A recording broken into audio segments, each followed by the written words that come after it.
Ton partenaire vient de te quitter et tu aimerais le récupérer. C'est une vidéo que vous m'avez énormément demandé et donc j'ai pris le temps d'essayer de me poser les questions. Quelles sont selon moi les étapes à suivre pour déjà comprendre si il y a une chance de le récupérer ou pas, de comprendre tes réelles motivations et pour maximiser aussi tes chances de réussite. Alors écoute bien cette vidéo où, je l'espère, qui te donnera des conseils, des propositions pour t'aider à aller de l'avant. La première étape consiste à comprendre tes réelles motivations. Parce qu'il y a une réaction naturelle du cerveau reptilien quand on vient de se séparer de quelqu'un. C'est cette réaction de peur, cette réaction face à l'inconnu, face au fait d'être seul ou face à notre capacité de rencontrer quelqu'un d'autre. Et cette réaction du cerveau reptilien, c'est une réaction de protection parce que on sait ce qu'on connaît, mais on ne sait pas ce qui va nous arriver.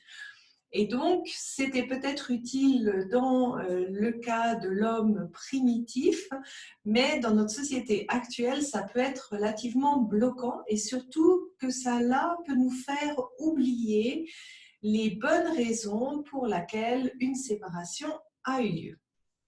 Et donc, pour que tu ne sois pas influencé par ce biais, je te conseille de faire les deux choses suivantes. Déjà, de te dire, ok, toutes les fois où j'ai pensé ne jamais rencontrer quelqu'un et que finalement tu as rencontré, ça je suis sûre que tu as déjà vécu des expériences comme ça, essaye de te rappeler toutes les fois où c'était déjà arrivé et où finalement tu as quand même rencontré quelqu'un après. Donc ça devrait calmer ton cerveau reptilien et te permettre un petit peu mieux de la relation précédente. Le deuxième point est de se dire, ok, je ne vais pas finir seul. Et pour cela, ton cerveau reptilien, il a besoin d'avoir des preuves. Alors, à toi de voir si tu es quelqu'un de plutôt rationnel ou de plutôt émotionnel. Si tu es quelqu'un de rationnel, tu peux tout simplement faire un calcul du nombre de célibataires dans ta région et ce chiffre est en général suffisamment grand pour te convaincre que tu ne vas pas finir seul. Si tu es plutôt émotionnel, essaye de regarder un expander, c'est-à-dire le cas d'une amie ou d'une connaissance qui s'est séparée au même âge que toi, que tu trouves à peu près dans la même catégorie que toi tu te trouves et qui a finalement réussi à se remettre en couple et à être heureuse dans un couple. Ces exercices-là ont vraiment pour seul but de calmer ton cerveau reptilien pour que tu puisses ensuite réfléchir la tête posée avec ton cerveau rationnel. Et donc la deuxième étape, une fois que tu es un petit peu calmé par ces peurs, c'est de vraiment comprendre pourquoi la séparation, elle a eu lieu. Parce que pour moi, une séparation n'arrive jamais par hasard, c'est la résultante d'une problématique sous-jacente dans le couple. Et donc, avant de vouloir retourner avec ton ex, c'est important de te poser les bonnes questions, d'identifier quelle est cette problématique et de comprendre pourquoi vous vous êtes séparés. Parce que souvent, ce n'est pas seulement la personne qui décide, il y a d'autres problématiques et donc faire cette analyse est extrêmement importante. Et donc, tu peux commencer à faire ce travail de réflexion en te posant les questions suivantes. Pour quelle raison officielle il s'est séparé ? Qu'est-ce qu'il t'a dit au moment de la séparation? Quelle a été sa ou ses raisons? Et à ton avis, est-ce que ce sont les seules raisons ou bien est-ce qu'il y a d'autres raisons inofficielles, c'est-à-dire des raisons qu'il ne t'a pas dit mais que toi tu as ressenties? Ensuite, pose-toi la question de ton point de vue. À ton avis, pourquoi cela ne fonctionnait pas dans votre couple? Quelles étaient les problématiques de votre couple? Et dernier point, qu'est-ce que toi, tu n'aimais pas dans cette relation? Et là, si tu ne trouves aucun reproche à ton partenaire, cela veut dire que tu n'as pas fait le travail jusqu'au bout.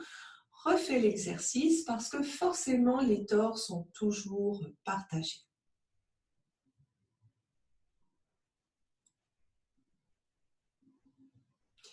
Une fois que tu as identifié pour toi les différentes raisons de votre séparation, pose-toi honnêtement la question si ces raisons sont irréversibles. C'est-à-dire que pose-toi la question si vous pouvez changer votre manière d'interagir ensemble, votre manière d'agir, que ce soit de son côté ou de ton côté, pour faire en sorte que ça marche. Parce que si tu as identifié les raisons, mais que d'un côté, tu vois que ce n'est pas possible de changer certains de ces interactions, de ces comportements, c'est-à-dire de vous deux, bien ça ne sert à rien de retourner avec l'autre personne. Il faut que ces raisons soient changeables ou réversibles. Il y a une nuance que j'aimerais apporter, particulièrement quand tu as été avec quelqu'un depuis seulement quelques mois. Une séparation ne veut pas forcément dire que vous êtes incompatibles. Cela peut vouloir aussi dire que ton partenaire a tout simplement réalisé qu'il n'avait pas envie d'aller plus loin dans la relation parce qu'il recherche une autre personne avec d'autres qualités, avec d'autres interactions. Donc, c'est plus un choix qu'un problème de comportement ensemble. Bien sûr, après, il s'agit de faire un travail sur tes torts et d'évaluer un petit peu pas ta part de tort, de t'assurer que tu es prête à travailler sur ce que tu estimes être tes torts. Et là encore, cela ne veut pas forcément dire que c'est le 100% de ce que ton ex-partenaire te reproche. Donc là, dans cette évaluation des torts, il convient de distinguer, ok, quelle est la partie où on est finalement d'accord, c'est-à-dire il t'a reproché ça et tu es d'accord sur son point de vue, ou bien est-ce qu'il y a des reproches qu'il t'a fait que tu ne trouves pas fondés? Et donc là, de poser cette question, est-ce que tu as envie de changer tout ce que ton partenaire, ton ancien partenaire t'a reproché ou seulement une partie? Et est-ce que tu peux faire ce changement totalement en autonomie ou bien est-ce que ton ex-partenaire doit aussi mettre de l'eau dans son vin, c'est-à-dire changer certains agissements, certaines manières de communiquer? Et si tu penses que dans ce cas-là, chacun de vous doit changer un petit peu quelque chose pour que votre interaction soit mieux, pose-toi déjà la question de la solution. Comment est-ce que vous pouvez faire pour que cela marche mieux tous les deux?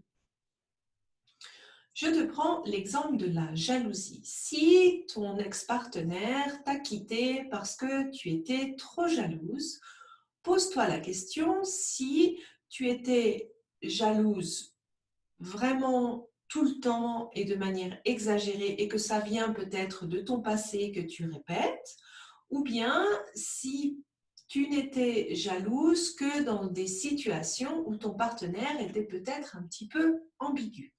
À ce moment-là, la solution, ça serait de se dire, OK, toi, de ton côté, tu clarifies les situations ambiguës et puis moi, de mon côté, quand j'ai la jalousie qui revient et qui remonte, je trouve le moyen de me calmer et de ne pas pourrir le moment avec ma crise de jalousie.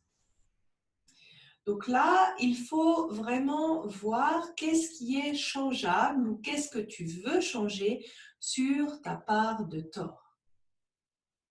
Ensuite, avant de faire le pas de retourner avec ton ex, ce serait bien d'évaluer cette relation. Est-ce que cette relation correspond vraiment à ton idéal? Est-ce que ton ex a les qualités intrinsèques que tu recherches chez un partenaire ou est-ce que tu as déjà remarqué qu'il a des défauts qui te posent un peu des questions sur l'avenir de votre relation? Dernier point, est-ce que, à part les raisons de votre séparation, tu avais le sentiment qu'il écoutait tes besoins et tes limites, qu'elles étaient respectées et que cette relation avait une réelle chance d'avenir?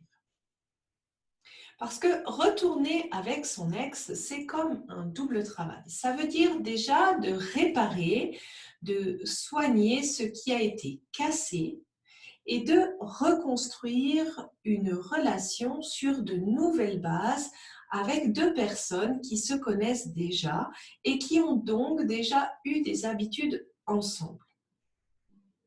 Et donc là, c'est important que tu te poses cette question, est-ce que cette personne me convient vraiment?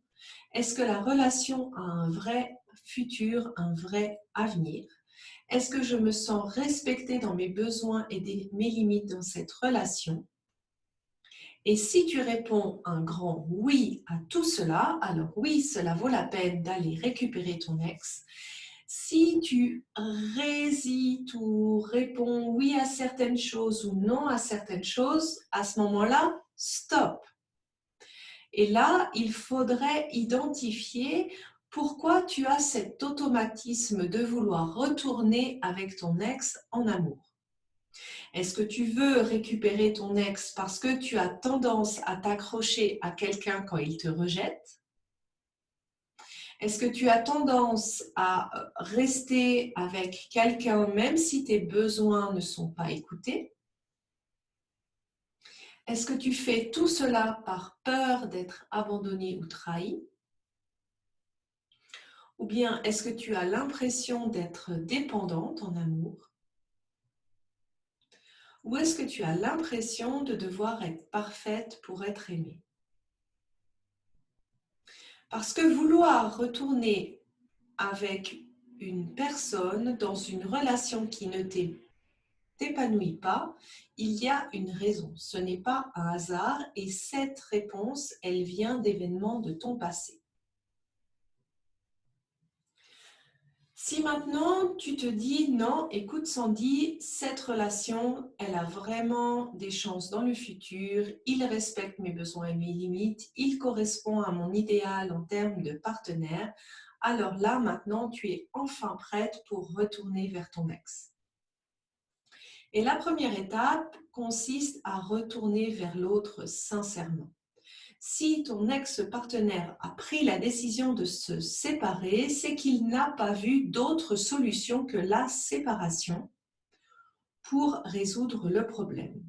Donc c'est à toi de revenir vers lui sincèrement, de lui communiquer la réflexion intérieure que tu as faite avec les étapes précédentes, en reconnaissant bien sûr ta part de tort et en lui confirmant tes sentiments, le fait que tu l'aimes et que tu as envie de redonner une chance à votre relation et que ensemble vous pouvez repartir sur de nouvelles bases. Et là, il y a une seule chose où je te mets en garde. L'erreur qui est souvent commise, c'est de revenir vers l'autre en assumant le 100% de l'échec d'une relation parce qu'on a l'impression qu'en faisant ça, on va maximiser les chances qu'il accepte de recommencer une relation avec toi. Le problème, c'est que si tu fais comme ça, tu fais des fondations déjà bancales par définition parce que tu risques de retourner dans une relation où tu ne seras pas heureuse parce que les torts ne seront pas partagés, ils seront tous de ton côté et tu auras cette impression de toujours devoir changer ou avoir un autre comportement pour que la relation puisse durer. Et donc là, l'idée, c'est de revenir sincèrement, mais de rester aligné sur ce que tu reconnais comme étant ta part de tort et être ouvert avec lui à engager une conversation, à engager éventuellement une discussion pour que vous puissiez revenir sur de nouvelles bases et que lui également reconnaisse sa part de tort. Et je peux t'assurer de une chose, si ton ex t'aime sincèrement, il saura aussi reconnaître sa part de tort et il saura aussi reconnaître son envie de revenir avec toi. Et si ça se passe, prends la décision de commencer comme une nouvelle relation. Tu as compris les leçons de tes erreurs, vous avez discuté comment vous pouvez partir sur de nouvelles bases, ce que toi tu vas changer, ce que lui va changer, ce que vous allez changer dans votre interaction ensemble. Et c'est important de le mettre en place. Et donc, quelque chose qui peut t'aider, c'est de noter tous les jours toutes les actions qui font que vous changez votre comportement. Parce que quand tu te remets avec quelqu'un et que vous avez eu déjà une certaine manière de faire, il peut se construire des habitudes et donc pour casser ces habitudes, casser cette manière d'agir, c'est important de le faire consciemment et de tenir un journal de changement d'habitude. Tu verras qu'après 3 semaines à 1 mois, ce sera déjà plus facile. Mais ça veut dire qu'il faut le faire tous les jours, pendant au moins 3 semaines, voire 1 mois. Et bien sûr, le dernier cas de figure, il peut te dire non. Malgré tous tes efforts, toutes tes réflexions, toutes les actions que tu as pu faire, il peut et il a le droit de rester sur sa décision. Et là, ça sert vraiment à rien de lui courir après pour essayer de le convaincre de revenir vers toi.